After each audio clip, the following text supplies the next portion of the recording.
2026లో laptop కొనాలనుకుంటున్నారా? అది కూడా MacBook 1,50,000 అవుతుంది కదా. అదే మన బడ్జెట్లో వస్తే సూపర్ ఉంటుంది కదా. సో మీరు కంటెంట్ క్రియేటరా, లేదంటే బిజినెస్ యూజరా, లేదంటే స్టూడెంటా, లేదంటే క్యాజువల్ యూజరా? అందరికీ కంఫర్టబుల్గా యూజ్ చేసుకునేలాగా ఒక ల్యాప్టాప్ తీసుకొని వస్తే ఎలా ఉంటుంది? అది కూడా మన బడ్జెట్లో, అది కూడా మ్యాక్బుక్. ఇక డీటెయిల్స్లోకి వెళ్దామా?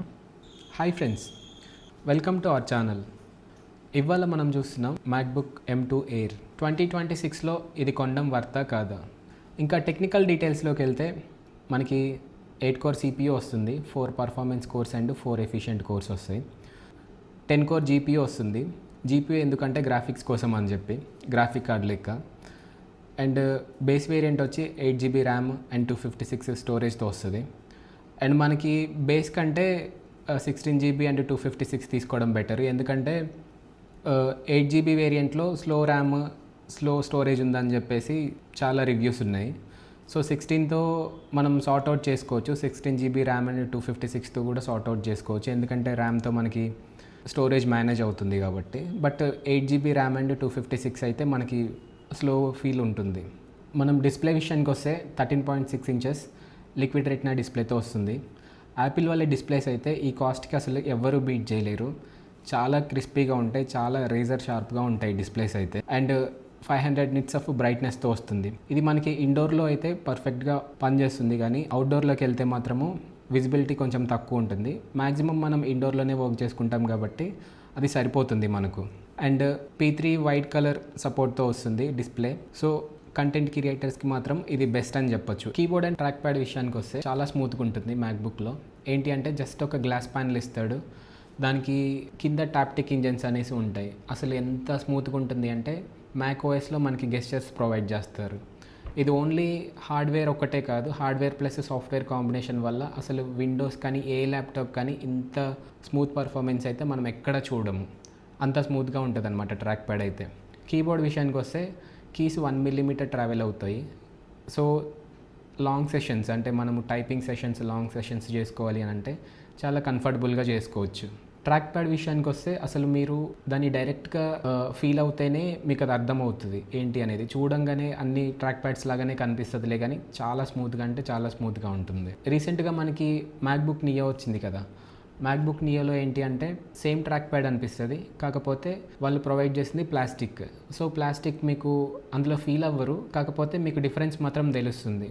Next speakers and web cam 1080p వస్తుంది. అంత ఎక్స్ట్రాడినరీ అని చెప్పను, బట్ డీసెంట్ అనమాట. లైక్ ఇప్పుడు మన ఫోన్లలో అంత క్వాలిటీ అయితే రాదు. జస్ట్ ఏంటంటే వీడియో కాల్స్ కానీ జస్ట్ కాల్స్కి అయితే పనికొస్తుంది, ఫొటోస్ తీసుకోవడానికి దానికి దీనికి పనికిరాదు. స్పీకర్స్ విషయానికి వస్తే మనం యాపిల్ వాళ్ళు స్పేషల్ ఆడియో అని చెప్పేసి ఒక ఫీచర్ ప్రొవైడ్ చేస్తారు. ఏంటి అంటే 2 స్పీకర్స్ ఉన్నా కూడా మనకి డాల్బీ విజన్, డాల్బీ అట్మాస్ అని చెప్పేసి అన్ని ల్యాప్టాప్స్లలో వస్తుంది కదా, సిమిలర్ ఫీచర్. కాకపోతే మనకి హెడ్ఫోన్స్లలో లేదంటే పెద్ద పెద్ద కాస్ట్లీ ఓవర్ హెడ్ ఫోన్స్ ఉంటాయి, అట్లాంటి వాటిలలోనే మనకి అట్లాంటి ఫీచర్స్ చూస్తాము. అట్లాంటిది వాళ్ళు ఏది యూజ్ చేయకుండా జస్ట్ ల్యాప్టాప్ స్పీకర్స్తోనే, హెడ్సెట్ కానీ ఏది యూజ్ చేయకుండా మనకి అలాంటి ఎక్స్పీరియన్స్ అయ్యేలాగా స్పీకర్స్ ఉంటాయి. ఇంత థిన్ ల్యాప్టాప్లో ఇవే బెస్ట్ అని చెప్పొచ్చు. పెద్ద పెద్ద ల్యాప్టాప్స్, గేమింగ్ ల్యాప్టాప్స్ విషయంలో డిఫరెంట్ స్టోరీ, ఎందుకంటే వాటికి స్పేస్ చాలా ఎక్కువ ఉంటుంది. ఇంత థిన్ బాడీలో ఇవి మాత్రం చాలా బెస్ట్ స్పీకర్స్ అని చెప్పొచ్చు. నెక్స్ట్ ఇంకా మనం బ్యాటరీ విషయానికి వెళ్దాము. ఎవరైనా చూసేది ఏంటంటే ల్యాప్టాప్ అంటే పోర్టబిలిటీ. సో పోర్టబుల్ అంటే ఇప్పుడు మనం ఎక్కడికన్నా వెళ్తే ల్యాప్టాప్ని బ్యాగ్లో వేసుకొని వెళ్ళిపోతాము. సో మనకి ఛార్జర్ అవైలబుల్ ఉండొచ్చు, ఉండకపోవచ్చు. సో బ్యాటరీ విషయానికి వస్తే ఇప్పుడు కంటెంట్ క్రియేటర్ అనుకోండి, మీరు డే అంతా వర్క్ చేయాలి అని అంటే కంటెంట్ క్రియేషన్ హెవీగా చేసే వాళ్ళైతే somewhere around 5 to 6 hours charge అయితే ఉంటుంది. అదే క్యాజువల్ యూజర్స్ అనుకోండి, మీకు almost all day battery life ఉంటుంది. సింపుల్గా చెప్పాలి అని అంటే లైట్గా యూజ్ చేస్తే మాత్రం డే మొత్తం బ్యాటరీ ఉంటుంది, కొంచెం హెవీగా యూజ్ చేస్తే మీకు డీసెంట్ బ్యాటరీ వస్తుంది. మీరు ఆల్ డే అంటే ఆల్మోస్ట్ 6 to 7 అవర్స్ బ్యాటరీ ఉంటుంది కాబట్టి మీరు మళ్ళీ ఛార్జ్ చేయాల్సిన నీడ్ రాదు. అదే విండోస్ ల్యాప్టాప్ అయితే మోస్ట్లీ మీకు 3 to 4 అవర్స్ ఛార్జ్ ఉంటుంది. సో ఇదంతా ఎలా పాసిబుల్ అంటే యాపిల్ వాళ్ళు వాళ్ళ ఓన్ చిప్స్ తయారు చేసుకున్నారు కాబట్టి అవి చాలా ఎఫిషియెంట్గా వర్క్ చేస్తాయి. సో అందుకని చెప్పేసి బ్యాటరీ కూడా చాలా బాగుంటుంది దీంట్లో.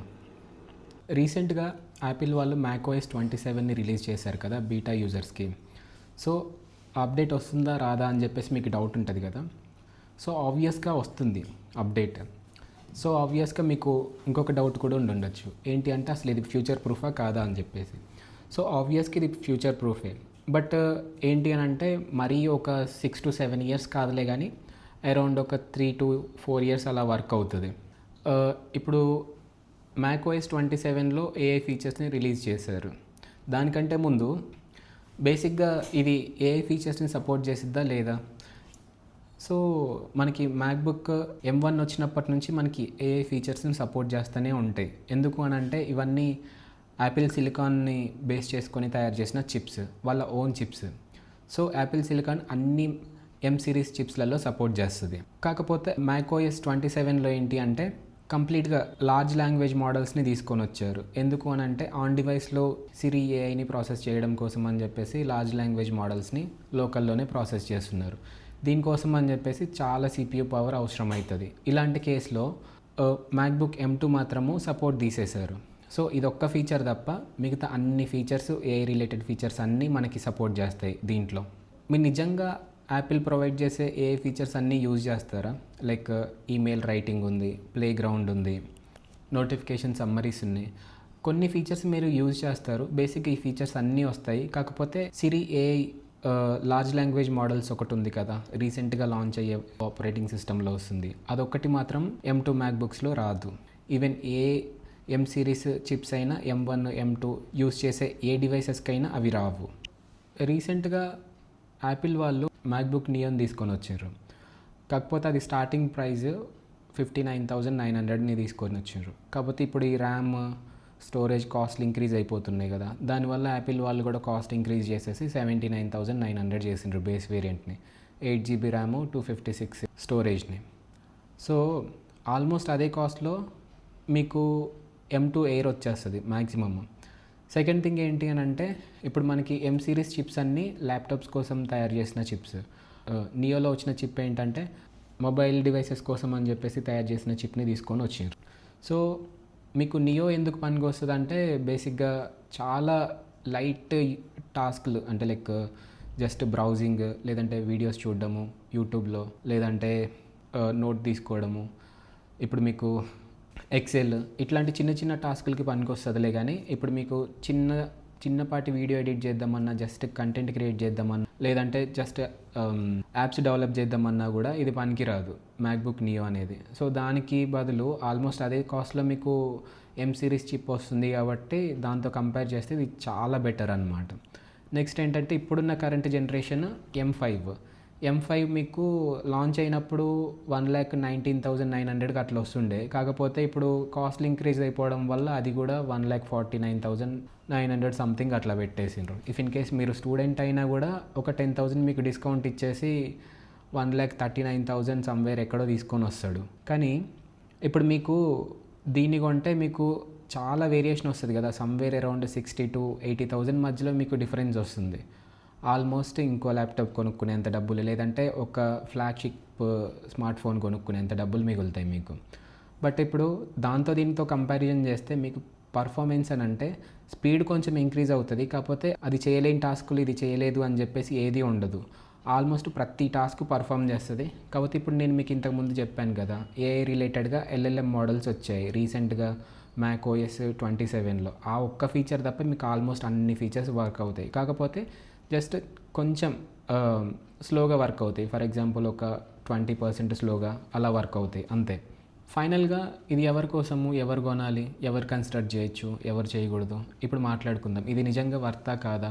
ఇప్పుడు ఇది ఎవరికి వర్త్ అంటే ఫర్ ఎగ్జాంపుల్ స్టూడెంట్స్ ఉంటారు, వాళ్ళకి ఏంటి మ్యాక్సిమం నోట్ టేకింగ్ ఉంటుంది, లేదంటే చిన్న చిన్న ప్రాజెక్ట్స్ ఉంటాయి, లేదంటే చిన్నగా ప్రాజెక్ట్ డెవలప్మెంట్ ఉంటుంది. అట్లాంటి వాటికి మాత్రం అసలు సూపర్గా పనిచేస్తుంది laptop. Casual users like videos చూసేటోళ్ళు, లేదంటే చిన్నగా కంటెంట్ క్రియేట్ చేసుకునేటోళ్ళు, అప్పుడే స్టార్ట్ చేసేటోళ్ళు, వాళ్ళకి పనికి వస్తుంది. ఇప్పుడు 4K ఎడిటింగ్ కూడా చేసుకోవచ్చు దీంట్లో.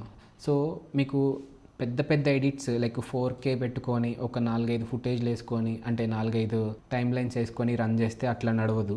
బట్ బేసిక్ స్టార్టింగ్ పాయింట్లో అయితే మీకు చాలా బాగా పనిచేస్తుంది. సో మీకు స్టూడెంట్స్కి వర్క్ అవుతుంది, బేసిక్ కంటెంట్ క్రియేటర్స్కి వర్క్ అవుతుంది. డెవలపర్స్కి కూడా వర్క్ అవుతుంది. Business users like excels manage చేస్తారు కదా, వాళ్ళకి కూడా పనికి వస్తుంది. వీళ్ళకైతే బెస్ట్గా పనికి వస్తుంది, బడ్జెట్లో వస్తుంది. అండ్ మీకు పర్ఫార్మెన్స్ కూడా యాపిల్ సిలికాన్ చిప్స్ కాబట్టి చాలా బాగుంటుంది పర్ఫార్మెన్స్ కూడా. అండ్ ఎవరు అవాయిడ్ చేయాలి? సో ఇప్పుడు కంటెంట్ క్రియేషన్లో కూడా చాలా సీరియస్గా చేసేటోళ్ళు ఉంటారు, మూవీస్ ఎడిట్ చేస్తారు, లేదంటే చాలా హెవీ కంటెంట్ క్రియేషన్ చేస్తారు. వాళ్ళకి మాత్రం ఇది పనికిరాదు, ఎందుకంటే ఫ్యాన్లెస్ డిజైన్ దీనిది. సో ఫ్యాన్లెస్ డిజైన్ వల్ల ఏంటంటే ఇప్పుడు హెవీగా వర్క్ చేయించామనుకోండి, లైట్గా హీట్ అయితే పర్ఫార్మెన్స్ నార్మల్గానే ఉంటుంది. కాకపోతే ఓవర్లోడ్ చేసేసి రన్ చేసినప్పుడు ఓవర్ హీట్ అయిపోతుంది. ఓవర్ హీట్ అయిపోయినప్పుడు ఫ్యాన్ లేదు కాబట్టి పెద్దగా పర్ఫామ్ చేయదన్నమాట. హీట్ అయిపోయి పర్ఫార్మెన్స్ మొత్తం డ్రాప్ అయిపోతూ ఉంటుంది. సో మనకి ఇప్పుడు రీసెంట్గా ఆర్టిఫిషియల్ ఇంటెలిజెన్స్ వచ్చింది. ఇప్పుడు దాంట్లో కూడా మనకి హెవీ వర్క్ ఫ్లోస్ ఉంటాయి. అట్లాంటి హెవీ వర్క్ ఫ్లోస్ని మనం ఇందులో హ్యాండిల్ చేయాలి అని అంటే CPU పర్ఫామ్ చేయగలుగుతుందిలే, కానీ ఇది థిన్గా ఉండడం వల్ల దీని బాడీ ఇది అంత యూజ్ అవ్వదు అనమాట. సో హెవీగా వర్క్ చేసుకునే వాళ్ళకి ఇది పెద్దగా పని చేయదు.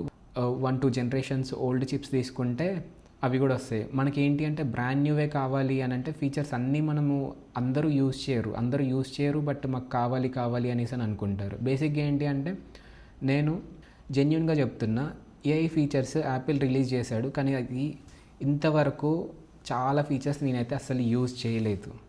సో మీరు ఎవరైనా యూజ్ చేసి ఉంటే కామెంట్స్లో చెప్పండి. సో ఫైనల్గా నా ఒపీనియన్ ఏంటంటే ఇదైతే బెస్ట్ డిస్ప్లే అండ్ కీబోర్డ్ మాత్రం చాలా బాగుంటుంది. అండ్ మనకి AI ఫీచర్స్ కూడా సఫిషియెంట్గా ఫీచర్స్ ఉంటాయి. బేసిక్గా ఏంటి అని అంటే మనం AI ఫీచర్స్ని లోకల్గా ఎప్పుడు యూజ్ చేయము. జెమినీ కానీ, ChatGPT కానీ, కోపైలట్ కానీ అవన్నీ క్లౌడ్ మోడల్స్. సో మనం అవి మాత్రం వెబ్లో యూజ్ చేసేసుకోవచ్చు, చాలా ఈజీగా ఉంటుంది వెబ్లో యూజ్ చేసినప్పుడు. సో ఒక 60,000 నుంచి 70,000 వరకు వస్తే మాత్రం ఈ ల్యాప్టాప్ అయితే బెస్ట్ అనమాట. So thank you for watching. Please subscribe to the channel.